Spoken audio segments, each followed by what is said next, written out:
Et bonjour à toutes et à tous, bienvenue sur ma chaîne pour apprendre Unreal Engine 5 en français. Nous allons réaliser ce tutoriel donc toujours sur la version 5.6 du E5, mais qui est maintenant, donc la 5.6 est désormais release, donc elle est disponible pour tout le monde. Vous allez pouvoir voir qu'il y a quelques petits changements. Donc je me suis permis de passer notre projet qui était avant sur la preview sur la release. Ça change pas grand chose au schmilblick. Aujourd'hui, ce qu'on va faire, c'est que je vais vous présenter un système d'interaction, tout ce qu'il y a de plus simple. Donc, vous voyez juste ça, ça ajoute un petit message et ça supprime l'objet. Voilà. On va faire aujourd'hui très simple. Si ça vous dit de continuer, on ira plus loin plus tard. Et bien, si vous êtes prêts, c'est parti. Ok, on est parti. Donc, comme vous pouvez le voir, les petits changements dont je parlais, hein, c'est les nouveaux niveaux de base fournis par Unreal Engine. Donc, on va partir tout de suite dans notre Content Drawer. Attendez. Ouais, Custom Content. Et on va commencer par créer un nouvel input qui va nous permettre de créer l'interaction. Donc c'est la touche sur laquelle on appuie simplement pour interagir avec un objet. Donc pour ça, on va venir dans notre Custom Content. Alors ce fichier-là, normalement, input, il est là-dedans, ou il est là. Je l'ai juste déplacé dedans. J'ai juste fait un glisser-déposer, move here, et du coup il est là-dedans.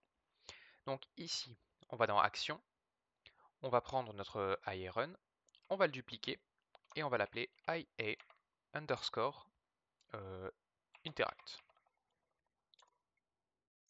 Save all.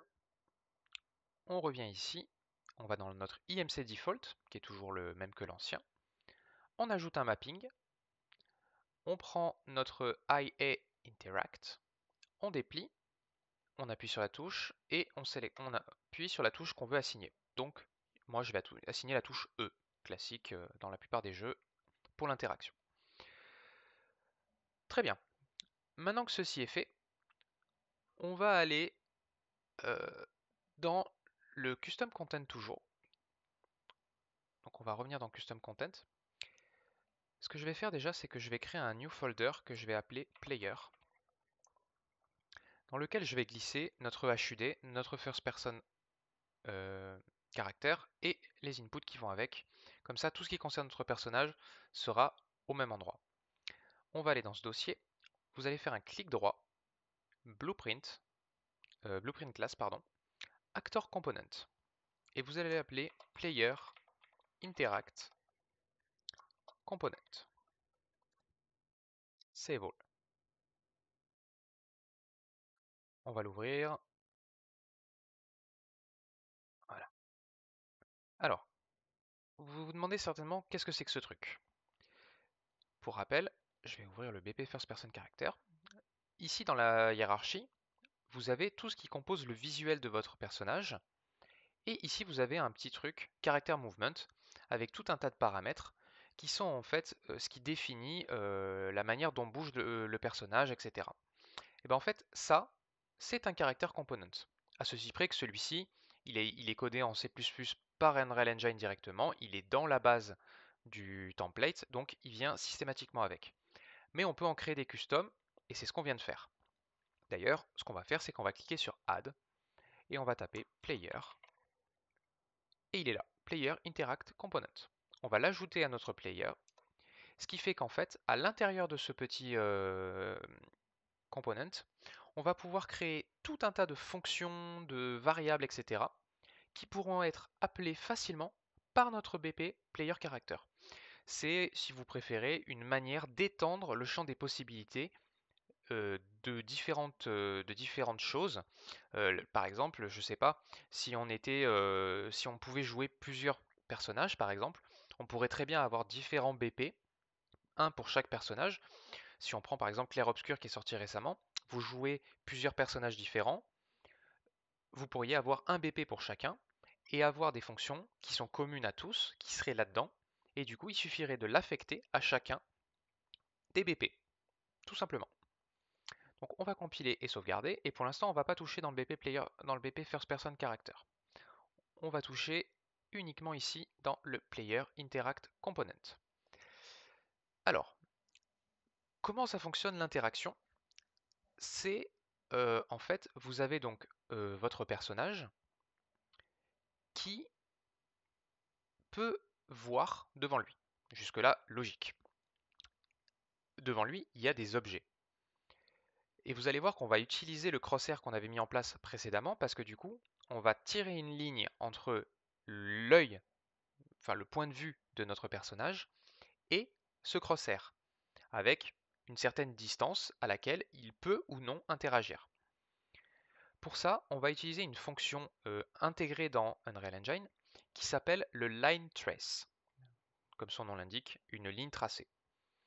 Donc pour ça, dans notre player interact component, on va créer une nouvelle fonction qu'on va appeler line trace. Cette fonction, on va lui donner un input. Ici, donc vous cliquez sur la fonction, vous avez le détail à droite, on va lui ajouter un input qu'on va appeler length, en français longueur, de type float. Compiler, sauvegarder. Alors moi ce que j'aime bien faire, c'est que j'aime bien ici lui mettre une default value de 250. C'est en règle générale ce qui a dans la plupart des jeux, c'est à peu près cette distance-là qui est utilisée. Après, c'est à adapter selon ce dont vous avez besoin, bien évidemment. Très bien. À partir de ce line trace, qu'est-ce qu'on va faire? On va retourner dans l'event graph déjà, parce qu'on va avoir besoin de quelque chose d'important. On va faire un clic droit ici, et vous allez taper get owner. À quoi ça sert ce get owner? En fait, ça sert, comme son nom l'indique, tout simplement, à savoir qui est le propriétaire de ce component pour pouvoir y faire référence. Et ici, de la return value, on va faire un cast to BP first person character pour caster directement notre personnage et pour être bien sûr que c'est bien lui qu'on a. Le fait d'avoir ce personnage là, ça veut dire qu'on a accès du coup maintenant à ses composants. Et nous, celui qui va nous intéresser, on le verra plus tard, mais on va déjà promote to variable et vous allez renommer ça player ref. Ce qui veut dire que avec ce petit schéma là, on a une variable qui stocke la référence à notre player et du coup on peut y accéder de n'importe quel autre endroit du composant. Et ça tombe bien parce que dans notre line trace, on va avoir besoin de faire appel à ce player ref. Donc vous le cliquez, vous faites un get player ref et à partir de là, vous tirez un trait et vous faites get camera ou plutôt j'ai vu que je l'avais renommée, elle s'appelle first person camera. Et vous voyez, elle est là. Ça va être notre point de départ. Pourquoi? Parce que la caméra, telle qu'on l'a positionnée dans notre blueprint initial, si vous vous rappelez bien, si je viens dans le viewport ici, elle est dans sa tête. Donc en fait, les yeux de notre personnage, c'est cette caméra. Donc c'est vraiment à partir d'elle que va partir le tracé qui permet de définir l'interaction ou non. Du coup, à partir de là, on va faire un get world location. Alors pourquoi me direz-vous?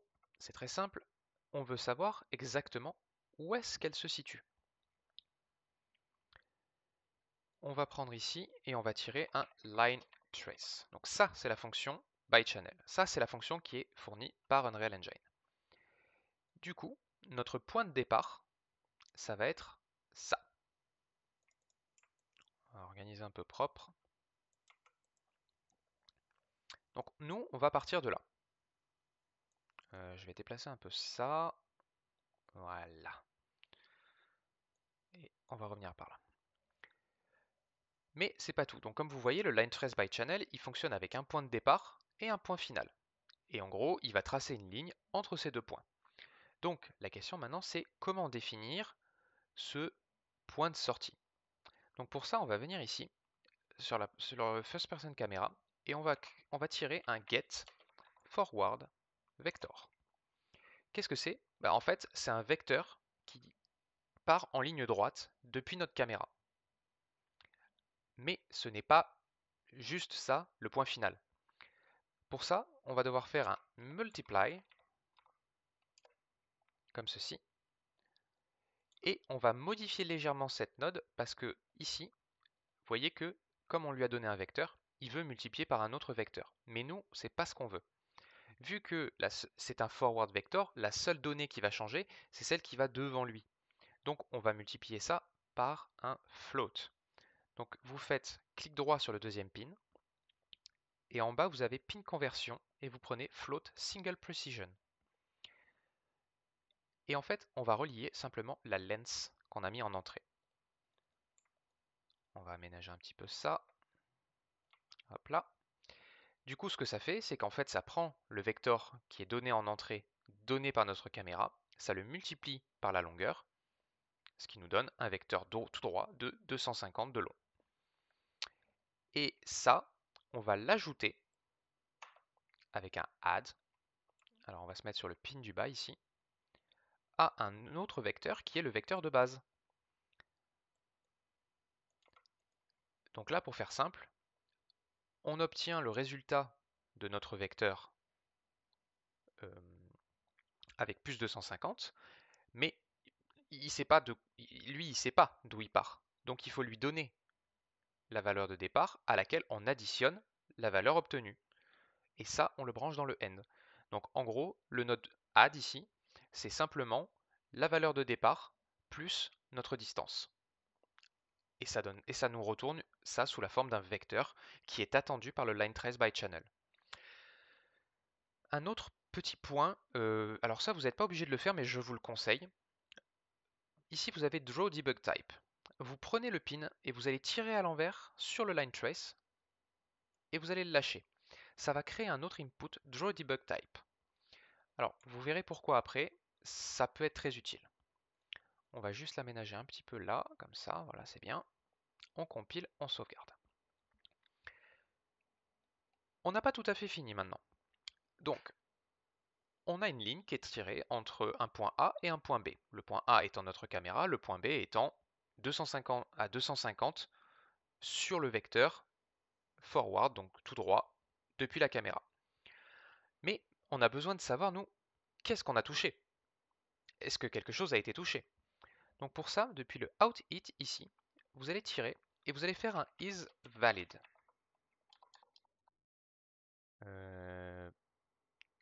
Oui, non.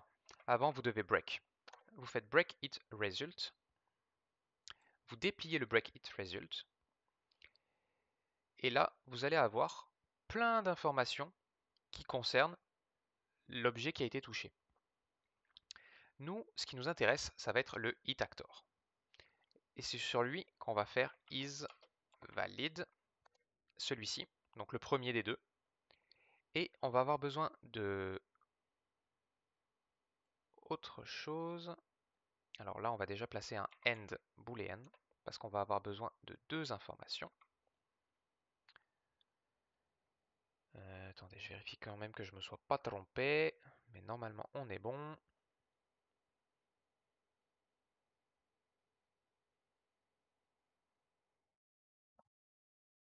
Ouais, on est bon.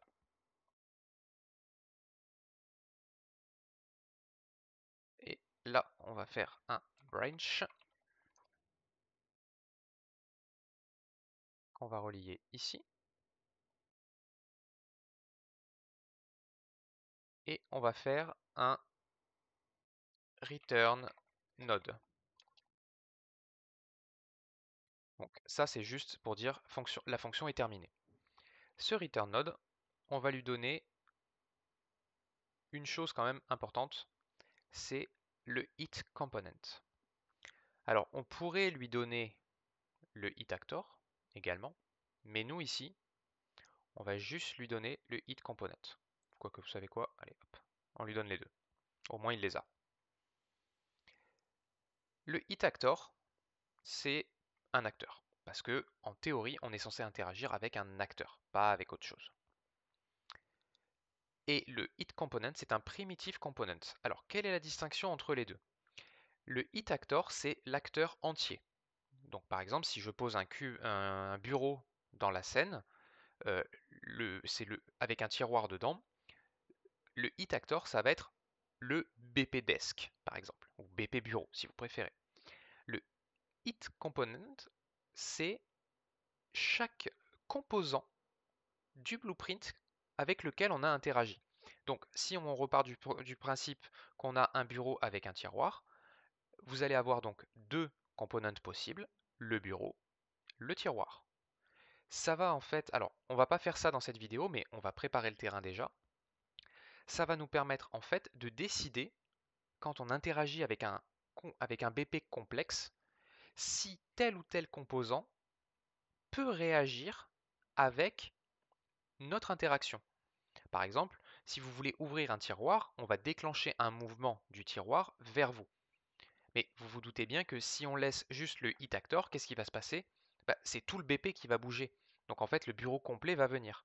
Alors qu'avec le hit component, on peut simplement lui dire, si jamais l'interaction se fait sur le bureau, tu ne fais rien. Si l'interaction se fait sur le tiroir du bureau, alors tu joues l'interaction de mouvement, tout simplement. Donc c'est pour ça qu'on le récupère ici.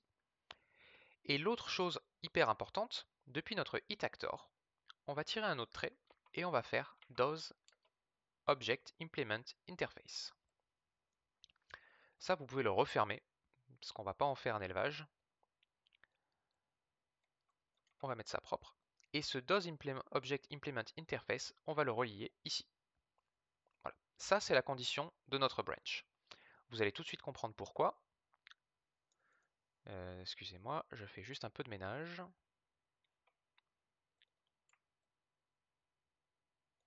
Voilà. Et ça, on va le remonter par là. Voilà. C'est un peu plus propre. Ça, c'est important de faire ça parce que sinon vous allez vous mélanger les pinceaux dans ce que vous avez fait, pas fait, où passent les fils, etc. Donc surtout, organisez bien vos tirages de fils. Pour l'instant, on laisse ça comme ça. On va revenir dans notre Content Browser et dans le Custom Content, vous allez faire un clic droit, New Folder, et on va appeler ça Interaction System. Vous allez dedans et vous allez faire un clic droit, Blueprint Class. Non, vous allez dans Blueprint, Blueprint Interface. Et vous allez l'appeler BPI Interact. Save All. Vous allez ouvrir cette BPI Interact et là vous allez voir que ça crée une new function en read-only, c'est important. Cette fonction, on va la nommer pareil Interact. Et on va lui donner un input qu'on va appeler component qui sera de type primitive component comme l'autre, tout simplement. Primitive component object reference. Vous compilez, vous sauvegardez et c'est tout pour l'interface. Vous voyez, on peut rien faire dans une interface. Alors, vous allez me dire, à quoi ça sert? Eh bien, c'est simple. Quand on revient dans notre Player Interact Component, ici, dans Interface, vous allez pouvoir mettre BPI Interact. Et voilà, notre fonction ici, de lineTraceByChannel, de lineTrace tout court d'ailleurs, est faite. Donc, d'abord, on définit comment fonctionne comment va se comporter la ligne de diagnostic. On le donne à notre lineTraceByChannel. On récupère un résultat de quelque chose qu'on a touché.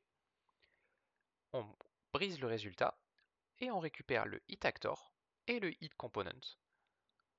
On vérifie si l'acteur qui a été touché est valide.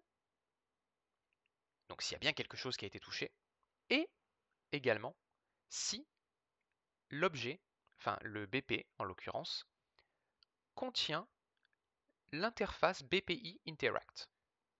Si ces deux conditions sont réunies, alors on return.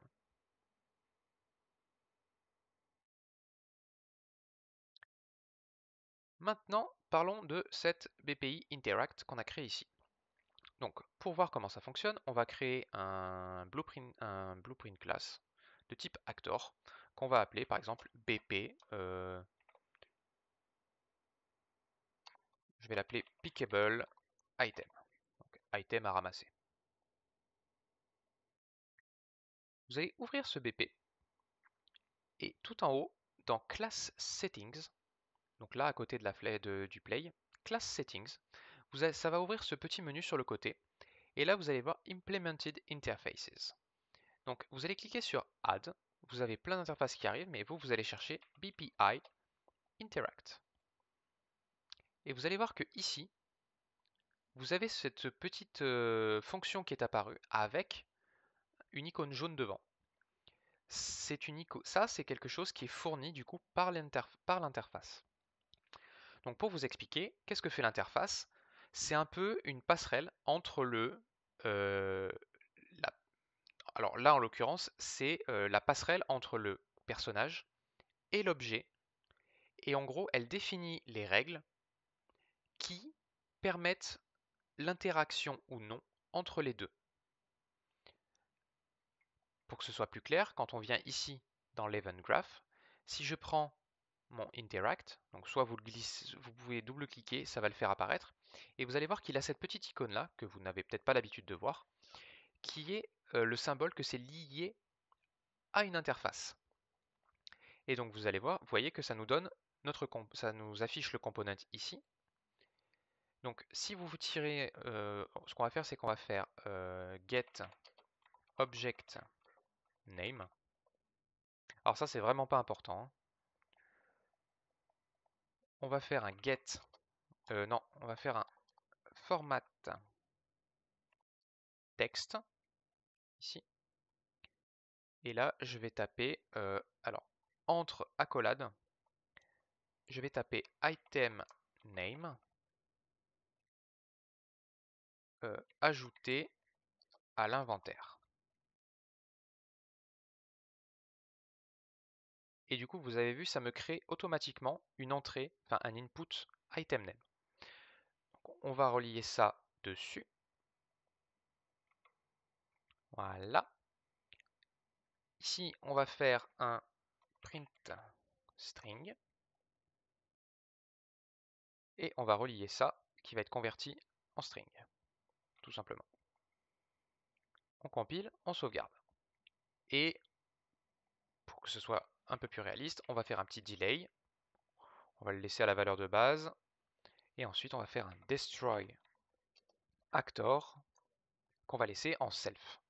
Ça veut dire que quand le délai est passé, cet acteur, donc le BP pickable item, doit s'auto-détruire, tout simplement. On compile, on sauvegarde. Maintenant, si je viens dans mon monde, que je prends mon BP pickable item, que je le pose par terre, on va peut-être faire un autre truc, c'est quand même, on va lui donner un static mesh. Bon, on va laisser static mesh. Et on va prendre au hasard un chamfer cube, c'est les trucs fournis par Unreal. Et on va le mettre au-dessus du sol.